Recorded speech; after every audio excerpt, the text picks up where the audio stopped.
Learning should be a fun and nurturing process, not hindered by having to travel over 4 miles to the nearest basic school. For over 10 years, the children of the newly developed community of Montpelier in Manchester suffered without a formal program for early childhood education. This absence caused residents to spend more on traveling, and the safety of their beloved children could never be guaranteed. The community was developed probably around 12 to 15 years. We did a survey of the community since I came to Montpelier probably around 3 years ago, and there was sort of around 200 houses in that 3-year period. Now it's been sort of double the population since then. It was expensive for us to take the children far away from the community to another basic school, so it's helped us a lot here.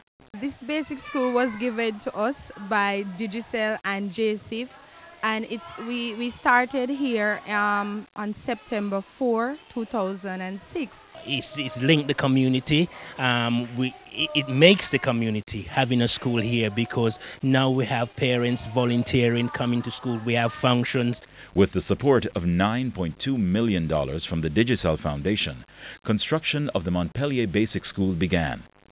On October 26, 2006, the Montpelier Basic School opened its doors to 21 students. Since then, the student population has grown to more than 50. We have 3 classrooms, which it was built to sort of take 25 in each classroom. We've got a kitchen, we've got a principal office, a principal bathroom.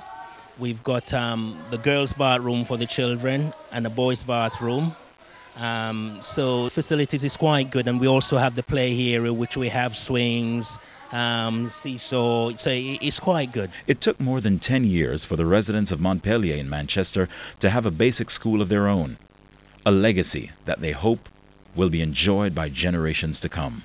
It's very, very helpful indeed, and we thank them for it. It has been good in that I have a job here, and others too have benefited in that we have a cook and we have a second teacher as well. So we are very grateful for Digicel for what they are doing. The Montpelier Basic School stands as a beacon of hope for the residents of this small town, and the teachers and the community are committed to keeping the Montpelier Basic School first class. Next, $9 million to rescue children from a dark, cold and cramped basement in Flower Hill, St. James.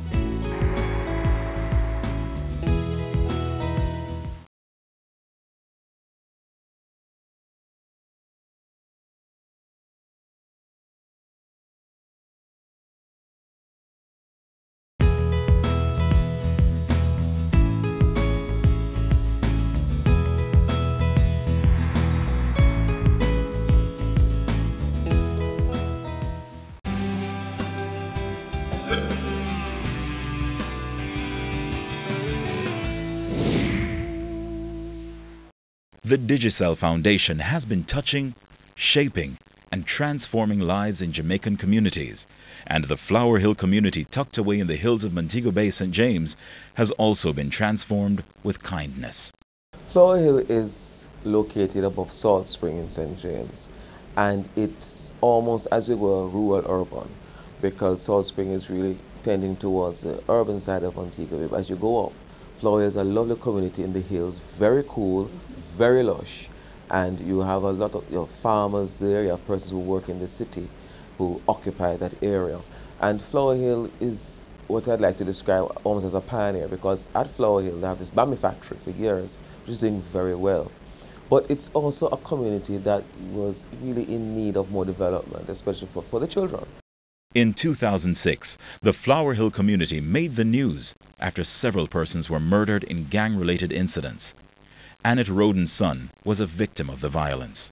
It happened in 2006. My son was coming from work, and he was actually reached home when they gave him a phone call, said he was to meet his friends back down there, and somehow 4 gunmen killed him. The residents of Flower Hill are working together to bring back the community to its former glory. It calmed down now, so we don't have a problem. Most of the citizens, they come together as one now. The project was initially started by an overseas group. However, the Digicel Foundation was eager to rescue the children from the unwelcoming, cramped basement of a nearby Seventh-day Adventist church. First, the World Servant got here. We wrote to the World Servant. They got here and they took the building from scratch and put it a good distance, and then Digicel chipped in and worked on it to the end.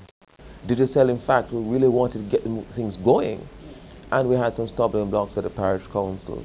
The parish councillor was Mr. Parkinson, and he too was very concerned, and we sort of tried to pave the way. Our effort contributed, but let me tell you, the Digicel Foundation has done a wonderful job. They are the one who do the paving, the overall building, give us the play equipments and all the furnitures inside. It was 9 million, they said, that we got in order to finish the entire structure. The residents and Digicel staff members worked hand in hand to ensure the successful completion of the new Flower Hill Basic School. With Flower Hill, it was more like a personal project, because for some reason or the other, it was more, the community was more into it. You could see the passion on the person's face. It's run by a lady who actually went to the basic school. I believe her mother started it, and she's now the principal. And I believe she's also going to school to become more qualified.